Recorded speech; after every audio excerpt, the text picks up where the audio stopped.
বন্ধুরা নমস্কার, শুভ সন্ধ্যা। তোমরা সবাই কেমন আছো? এই বৃষ্টি ভেজা সন্ধ্যা, শুভ সন্ধ্যা কি বলছি, বৃষ্টি ভেজা সন্ধ্যা, বৃষ্টি হচ্ছে।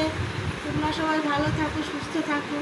এই দেখো আমার গলা এখনো খুলে আছে প্রচণ্ড। আমি তাওয়াই করে শাক নিচ্ছি, তাওয়া প্রচুর গরম করে ঘরে নিয়ে আসছি, এইগুলো শাক করছি। আর এই দেখো কত চা করেছি, দেখো বন্ধুরা, দেখো বৌমা খাবে আর একটু নেবে, আর আমি দেখো অল্প অল্প করে ঢালবো। আর একজনা নেবে, কিন্তু আমার মেয়ে নেবে এক কাপ, আর সব আমি খাবো। গরম গরম চায় দেখো মুড়ি দিয়ে এখন খাচ্ছি, দেখেছো বন্ধুরা? এই যে এর মধ্যে মুড়ি দেবো, দিয়ে চা খাবো। আর বন্ধুরা শাক নেওয়াতে শাক নিচ্ছি, আর এই গরম গরম চা খাচ্ছি, এতে অনেকটা কমে গেছে। সকালে প্রচুর ব্যথা করছিলো, আমি দুবার শাক নিয়েছি, দুবার চা খেয়েছি, অনেক কমে গেছে। ওষুধও খাচ্ছি তার সঙ্গে। এই টনসিল কোনোদিন হয় না, আমার এই বছরই হয়েছে। টাটা বন্ধুরা, বাই।